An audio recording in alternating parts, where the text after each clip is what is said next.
ओम नमः सिद्धेभ्यः। दशलक्षण महापर्व के आखिरी पड़ाव पर हम सब लोग हैं। आज उत्तम ब्रह्मचर्य धर्म का विशेष रूप से चिंतन मनन पूजन और उसके साथ साथ अनंत चतुर्दशी जो विशेष रूप से इस भाद्रपद मास में ही आज के दिन ही आता है।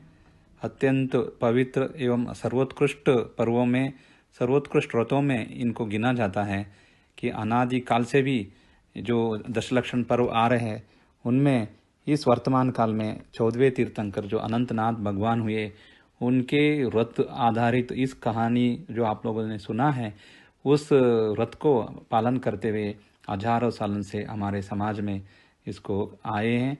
क्यों इसका कथा एवं उसकी महिमा सब आप जानते हैं कि अनंत रथ को विशेष रूप से 14 साल तक मनाया जाता है और अत्यंत श्रद्धा भक्ति के साथ इस पर्व को या इस व्रत को जो धारण करते हैं उनके अनंत सुख प्राप्त होते हैं। और इसको अत्यंत निष्ठा से मनाया जाता है कि वो भी इस पर्युषण में, वो भी भाद्रपद के इस चतुर्दशी के दिन ही आता है। हम लोग यही विशेष जैनों का विशेषता है कि रोज एक ना एक पर्व दिन, एक ना एक तीर्थंकर के पंच कल्याणक दिवस, आज वासुपूज्य तीर्थंकर की मोक्ष कल्याणक, ऐसे एक ना एक तीर्थंकर के कोई ना कुछ पर्व आते रहते हैं। तो इसलिए कभी कभी हम लोगों को बड़े आचार्यों से, साधुओं से सुनने को मिलता है कि जैनों को सब दिन पवित्र है, ना अमावस्या, ना अष्टमी, ना चौदस, ना कोई तिथि को देखने का ज़रूरत नहीं है।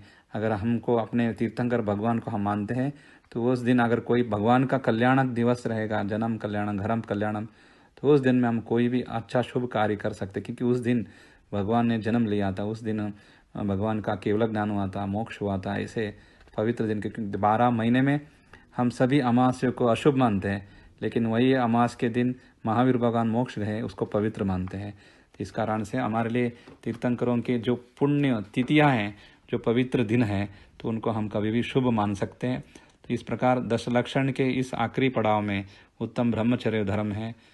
पहला दिन से आज के दिन तक उत्तम क्षमादि गुणों का, कषायों की तीव्रता से होने वाले जो परिणाम है उसको मंद करना या क्षय करने से अपना निज स्वभाव की प्राप्ति कैसी होगी, इन सब के बारे में हम लोगों ने जान लिया है कि यही है, सत्य यही है कि कषाय, अगर किसी को भी अपना आत्मकल्याण करना हो तो अपने कषाय को मंदता रखना पड़ेगा, तीव्रता होने नहीं देना चाहिए, उसके निमित्त में अपनी प्रतिक्रिया नहीं देना चाहिए। क्रोध हो, चाहे मान हो, माया हो, लोभ हो, जब ये चार कषाय कभी भी तीव्रता होती है तो हमारे परिणाम, निज परिणाम जो है उसको ढक देते हैं।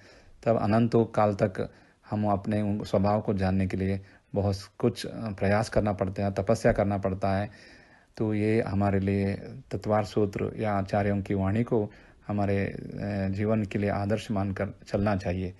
तो पर्युषण पर्व में जैसे एक एक गुण भी, एक एक लक्षण भी अपने आत्मा का स्वभाव या आत्मा का स्थिरता के लिए कारण जो हम लोगों ने जाने, वैसे ही उत्तम ब्रह्मचर्य भी एक विशेष रूप से गुण है। आमतौर पे व्यवहार में ब्रह्मचर्य बोलते ही शादी नहीं करना और गृहस्थी नहीं होना, उसी को मानते हैं, लेकिन असल में ब्रह्मचर्य बोले तो अपने शील व्रत जो जैसे हैं अपने अपने अपने हिसाब से अपने नियमों को, अपने संयम को बनाए रखना ही उत्तम ब्रह्मचर्य है। कि शादी नहीं करना ये तो व्यवहार है, तो परिवार में नहीं रहना वो व्यवहार है, लेकिन निज स्वरूप को अपने अंदर ही अंदर अपने आत्मा के बारे में जानना, ब्रह्मेण चरति इति ब्रह्मचर्य अथवा ब्रह्म स्वरूपेण चरति इति तद ब्रह्मचर्यम। इस प्रकार अपने आत्मा के अंदर से, अपने हृदय में, अपने आत्मा में जो हम अपने स्वरूप को जानने की प्रयास करते हैं, जो बाह्य परिग्रह, बाह्य विषयासक्ति, इन सब चीज़ों से हमारे मन को दूर रख के अपने आप में अपने आप को ज्ञान से ज्ञान को जानना, आत्मा से आत्मा को जानने का जो लक्षण है उसको ब्रह्मचर्य धर्म कहते हैं। तो हम सभी मालूम है कि ब्रह्मचर्य बोले तो अपना शील, तो तपस्या करने वालों को 18,000 से भी ज़्यादा शील गुणों को जब निवृत्त हो जाते हैं तब अरिहंत भगवान बन सकते बोलते हैं। इस प्रकार एक एक श्रेणी आरोहण में भी इन शील गुणों को प्राप्त करते होते जाते हैं, तभी उत्तम ब्रह्मचर्य का प्राप्ति होती है। कि हम सब यही जानना है, जितने 24 भगवान हुए और उन सभी लोग अपने इस ब्रह्मचर्य व्रत को धारण करने के कारण से ही अपना आत्मा को परमात्मा के रास्ते में ले गए। इसलिए आज उनको भी हम मानते हैं, उनको श्रद्धान करते हैं, भक्ति करते हैं, पूजा करते हैं। वर्तमान काल के 24 तीर्थंकरों में जो 5 तीर्थंकर बाल ब्रह्मचारी है और बाकी सब शादी करके साम्राज्य स्थापना करके, राज करके, चक्रवर्ती बन के, अलग अलग अपने पद पर रह के, गृहस्थ बन के उसके बाद में अपने आत्मा के कल्याण की है। तो हमको यहाँ जानने का एक विचार है, हमारा उत्कृष्ट या सर्वोत्कृष्ट लक्ष्य महाव्रती साधु संयमी बनना है। और हम ये भी नहीं है कि हम गृहस्थ है कि हम भगवान नहीं बन सकते, साधु नहीं बन सकते। हम जैसे जैसे है वे हम घृणा ग्लानि होने की ज़रूरत नहीं है कि हमको तीर्थंकर आदर्श है, 24 भगवान हमारे लिए आदर्श है कि संसार को नष्ट करना हो तो संसार में रहकर ही करना है। ऊपर से आकर संसार को नष्ट नहीं कर सकते। संसार में मनुष्य भाव में रहकर मनुष्य गति को ही नष्ट करके तो उत्तम मोक्ष को प्राप्त कर सकते हैं। इसलिए गृहस्थ जीवन में भी इस ब्रह्मचर्य व्रत को आसानी से पालन कर सकते हैं। तो वो हम लोग जैसे सुना जाता है, जैसे बोला जाता है, तो उसको अगर समझने में अगर सही में समझ गया तो सच में ब्रह्मचर्य हम लोग अपने जीवन में बहुत आसान से पालन कर सकते हैं। जो कि सरल में सरलता पे बोलते हैं कि अपना संयम और अपने रथों में आसक्ति रखना, तो विषय से आसक्ति नहीं रखने का, और स्वधारा और स्वपुत्र जो स्वपत्नी से जो आसक्ति रखना, या स्वपुरुष, तो ये व्यसन में आता है। और व्रत पालन करते समय होता है, पुरुष हो तो अपने पत्नी से या स्त्री हो तो अपने पुरुष से संतुष्ट होकर अपने उनका अलावा बाकी जितने भी रिश्ते हैं, तो अगर उनसे बड़े हैं तो उसका यथायोग्य सम्मान, और अपने से छोटे हैं तो वात्सल्य, ये भावना धारण करना व्यवहार में, इसको ब्रह्मचर्य का विशेष रूप से व्याख्या बोलते हैं। तो हम अपने जीवन में भी श्रावक होकर जो अपना व्रत बिहा है, अहिंसा, सत्य, अचौर्य और ब्रह्मचर्य और अपरिग्रह, ये 5 व्रत तो ये श्रावकों को विशेष रूप से है, और साधु को भी यही करना है। लेकिन साधु इसको महाव्रत बनाकर या व्रत धारण करके पालन करते हैं, श्रावक उसको अणुव्रत के रूप में धारण करते हैं। लेकिन व्रत दोनों के लिए ही है, इसलिए बिना व्रत के कोई भी जीव अपना आत्मा कल्याण कर नहीं सकते हैं। तो अपना आत्मा कल्याण करना हो, मोक्ष की प्राप्ति करनी हो, तो हमको सभी को व्रत नियम को पालन करना ही पड़ता है।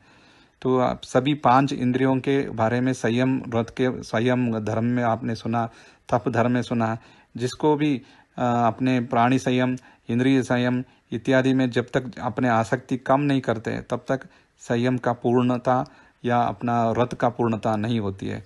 इसलिए विरति व्रतम जो छोड़ा जाता है तो उसको व्रत कहते हैं। हम आचार्य श्री जो उमा स्वाति के तत्वार सूत्र में कहा है, ब्रह्मचर्य के अनेक लक्षण कहा गया, तो उनमें देखा जाए कि सिर्फ हम गृहस्थ में होते हुए भी कितने आसानी से अपना ब्रह्मचर्य व्रत धारण पालन कर सकते हैं। कि उसमें कहा गया है कि अपने जो भी घर के पराविवाह करणत्वा तरीका परिग्रहिता गमनानंग काम क्रीड़ा तीव्र काबा निवेशा, ऐसे जो सूत्र आता है, तो उसमें बोलते हैं अपने पत्नी या अपने पुरुष के ऊपर आसक्ति रहना, बाकी संबंधों से यथायोग्य सम्मान रखना, और दूसरों को शादी कराने, भाई इसमें ब्रह्मचर्य व्रत जो धारण करते हैं उनको दोष लगते बोलते हैं। तो और बाकी भी जो होता है अन्य, उसका व्याख्या उसमें तत्वार सूत्र और रत्नाकरण का शावकाचार में आता है। तो अन्य गृहस्थ जीवन में भी हम जो घर में रहते हुए भी बहुत सारे छोटे छोटे नियम हैं जो ब्रह्मचर्य व्रत पालन करते हैं। उनको छोटा नियम है जो अपने कपड़े, अपने जेवरात, अपने बर्तन, तीन को अपना ही चीज़ उपयोग करना चाहिए, दूसरों को चीज़ नहीं करना चाहिए। ये भी ब्रह्मचर्य में दोष आता है बोलते हैं। तो आप अगर नियम ले लिया कि हमारे घर में हमारा कपड़ा, मेरा कपड़ा मैं ही पहनूंगा, दूसरों का कपड़ा नहीं पहनूंगा, चप्पल नहीं पहनूंगा, जेवरात नहीं पहनूंगा, दूसरे का खाया हुआ जूठे बर्तन में हम नहीं खाएंगे, ऐसे छोटे छोटे नियम भी ब्रह्मचर्य के लिए जो श्रावक अणुव्रत पालन करते हैं उनको पता ही नहीं था, अनजाने में कर लेते हैं। लेकिन अगर उसको जान लिया कि अगर दूसरे का कपड़ा पहनना भी ब्रह्मचर्य में दोष आते, तो आप कपड़ा दूसरे का नहीं उपयोग करेंगे, नहीं करे तो आपका आराम रहेगा। जैसे किसी दूसरे का पहले जमाने में भी जब भी उठते बैठते देखते बैठो, देखते चलो, ये सब इसीलिए बोलते थे कि प्रतिक्रमण करने वालों को इन सब चीज़ बात याद रहते हैं। क्यों? बैठते समय देख के बैठना चाहिए, क्यों चलना चाहिए, क्यों वहाँ पर किसी का भी संस्कार, पूर्व संस्कार जो बैठे हुए उनके संस्कार की हमारे ऊपर असर नहीं होना चाहिए, तो हमारे रथों में दूषित नहीं होना चाहिए। तो इसलिए हम लोग ब्रह्मचर्य गृहस्थ अवस्था में भी रह के छोटे छोटे जो अतिचार बोलते हैं, दोष बोलते हैं, उन सब से दूर रखकर अपने जीवन को उत्तम ब्रह्मचर्य पालन करते हुए भी आगे बढ़ सकते हैं। तो ये पांचों तीर्थंकर हमारे लिए सर्वश्रेष्ठ थे। 2400 भगवान भी महागुण जब धारण किए तो उत्तम ब्रह्मचर्य को पालन किए, इसलिए उनको मोक्ष प्राप्त हुआ। तो अपने जीवन में भी ये ब्रह्मचर्य के बारे में विशेष व्याख्या सुनना चाहिए। आज हम लोग गृहस्थ जीवन में बहुत से सारे समस्या ये घर में आते हैं कि आज को विशेष रूप से कि बच्चे लोग आज हमारे बात नहीं सुनते हैं, हमारे धर्म को नहीं मानते हैं, कि वो अपने मर्जी से रहते हैं, कि हमारा जो भी कहा हुआ पूजा पाठ, जो भी दान धर्म इतने से दूर रखते हैं। इसका कारण, उसका दोषी हमारे परिवार के जो बुजुर्ग होते हैं, माता पिता, वही लोग होते हैं। पहले ज़माने में तो बच्चों को संस्कार दिया जाता, बाल संस्कार दिया जाता था, हमारे ग्रंथों में पूरा लिखा हुआ है। तो वो उसको हम पालन नहीं करते। जब बच्चा पैदा होते उसको सब क्या करना चाहिए, नाम रखने समय क्या करना चाहिए, उनको पहले बाहर खाना खिलाते समय कैसा करना चाहिए, बाल निकालने का कार्यक्रम कैसे करते हैं, और 8 साल होने के बाद हर बच्चे को, लड़का हो लड़की हो, उनको व्रतोपदेश देना चाहिए बोलते थे, जो उसमें अष्टमूल गुण को धारण करके जो ये पंच अणुव्रतों को धारण कराते थे और अष्टमूल गुण को धारण करते थे, और उसमें ये मध्य माम समधु को त्याग किया जाता है और 5 उधमबर फल को त्याग किया जाता है, और ये जो अभक्ष खाने की, जो बाजार की खाना, ये सब अन्य अलग अलग जो भी है आज के समय में, तो बहुत सारे चीज़ होते हैं बाहर के खाने में या घर में भी ला के खाते, ऐसे चीज़ अभक्ष जो है उनको खाने का त्याग कराने का बाद सब ये 8 साल के समय में कराना चाहिए बोलते। अगर उस समय अगर हम लोग सही में कराते हैं तो सब कुछ जीवन में उनका जीवन खुशहाल होते थे। आज भी व्रतोपदेशन में ये बोला जाता है, जब तक तुम शादी नहीं करोगे तब तक तो ब्रह्मचर्य व्रत का पालन करना चाहिए, चाहे लड़का हो चाहे लड़की हो, चाहे 21 साल का हो चाहे 25 साल तक हो, जब तक शादी करेंगे नहीं तब तक अपना शील को धारण बनाए रखना चाहिए। लड़की हो चाहे लड़का, तुम अपने श्रावक की उचित जो गुण बताया है उसको धारण करके रखना चाहिए। बोल के ब्रह्मचर्य बोले तो घर बार छोड़ के सन्यासी बनना ब्रह्मचर्य नहीं है। सामान्य श्रावक भी इन सब विषयों को याद रखना चाहिए। जब आजकल सब अन्य धर्म, अन्य विवाह होता है, तब बोलते हैं कि उनको कुछ भी समझ में नहीं आता, मेरे बेटे को समझ में नहीं आता, वो किसी को भी शादी करके आ जाता है, तो हम लोग कैसे करेंगे। तो पहले आपने बचपन में उसको ऊपर पढ़ाई लिखाने के समय ध्यान दिया, लेकिन उनको अपने संस्कार बताने के लिए समय नहीं दिया। आप 1 लाख रुपए 2 लाख रुपए देकर, फीस देकर आप बच्चों को पढ़ाने के लिए तैयार है, लेकिन आपकी करोड़ों संपत्ति जो धर्म है, संपत्ति देने वाला जो चीज़ है वो धर्म है, उस धर्म को पालन करने के लिए आप उसको प्रेरित नहीं करते। फिर बाद में आपके पास करोड़ों रुपए होते हुए भी जब आपको, अगर बच्चा आपके हाथ में नहीं है, आपके बात नहीं मानता, तब आपसे इतना पैसा होते हुए भी तो कोई किसी काम का नहीं रहेगा। ये हम लोग याद रखने का चाहिए बच्चों को। जो शास्त्रों में कहा है, शास्त्र झूठा नहीं होता है, तो सबको 8 साल की उम्र में बच्चों को अष्टमूल गुण या व्रतोपदेश दिलाना चाहिए अपने गुरुजनों से, कि वो जब तक शादी करेगा नहीं तब तक ब्रह्मचर्य व्रत का पालन करना पड़ेगा। कोई व्यसन नहीं करना चाहिए, कोई भी ये जो मधु, शहद, चाहे मांस, चाहे अंडा, गोभी, जो भी कुछ भी आता है, उन सब चीज़ों को त्याग कराना चाहिए, आजीवन के लिए कराना चाहिए। व्यसन से है तो आजीवन ही त्याग कराना चाहिए। जब हम बड़े लोग उसको महत्व नहीं देते, तो छोटे बच्चे लोगों में भी उसका असर नहीं रहता है। जब बड़े लोग अगर रात का भोजन पर्व दिनों में कम से कम अष्टानिका हो, पर्युषण पर्व हो, चातुर्मास हो, तब वो लोग करके दिखाए कि हम लोग 6 बजे के बाद नहीं खाना खा रहे, तो बच्चे अपने आप आपके साथ आके बैठेंगे।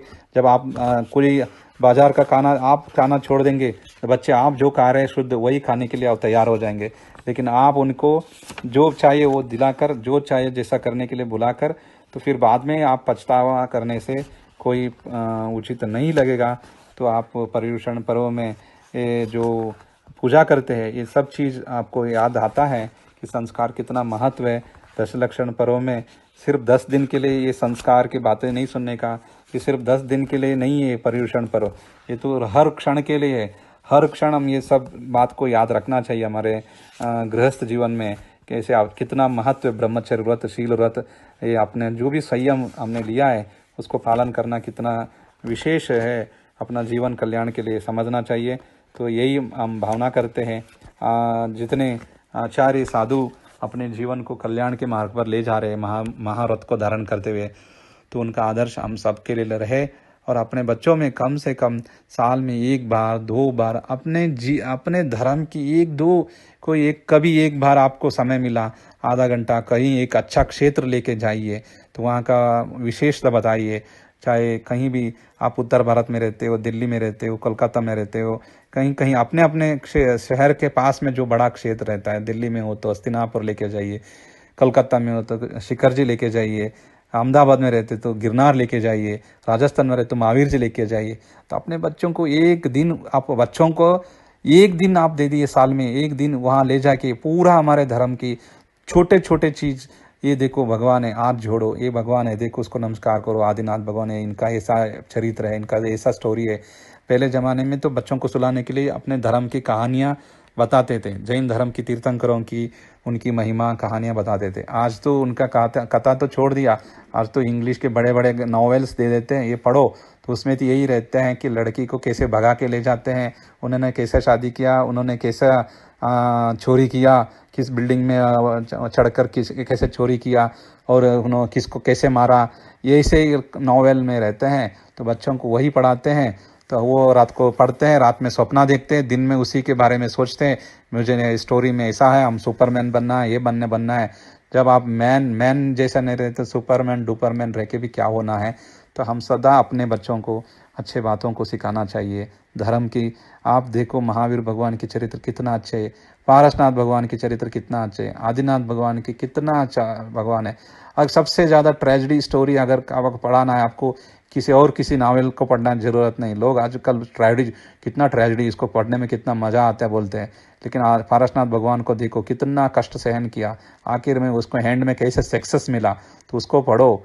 और ऐसे भी बाहुबली भगवान कितना वो सब कुछ अपने भाई के साथ वो ये कर लिया, लेकिन बाद में भाई को रेस्पेक्ट कैसा करना है, मैंने अपना स्वाभिमान के लिए लड़ा, लेकिन वापस देना कैसा, तो उनको कभी भी ज़िंदगी में रेस्पेक्ट करना चाहिए बोल के उन्होंने वापस साम्राज्य छोड़ के चला गया। तो मोरल हमारे भगवान के स्टोरी में इतने सारा है, उन सब चीज़ों को बच्चों को पढ़ाना चाहिए, बताना चाहिए। जब हम लोग बड़े पढ़ते नहीं तो छोटों को भी नहीं पढ़ाते हैं। तो हम अपना जीवन में ऐसे वैसे छोटे छोटे चीज़ें जो हमारे लिए सदा याद रहने वाले हैं। तो आप सभी लोगों को पर्युषण पर्व की इस समापन के उपलक्ष्य में सभी को उत्तम ब्रह्मचर्य और उत्तम क्षमादि 10 लक्षण जो है वो ये सभी हम सबको सदा चिंतन मनन करना है, और आगे भी हमको भी उस रास्ते पे चलना है। और कोई कल करते, कोई परसों करते, कोई आज से ही शुरू कर दिया है। तो सबके लिए अपना जीवन से क्षमा से शुरू हुआ था, आखिर में क्षमा से ही जीवन अपने अंतिम पड़ाव के लिए पहुंच सकता है। यही संदेश इस पर्युषण पर्व में मिला है।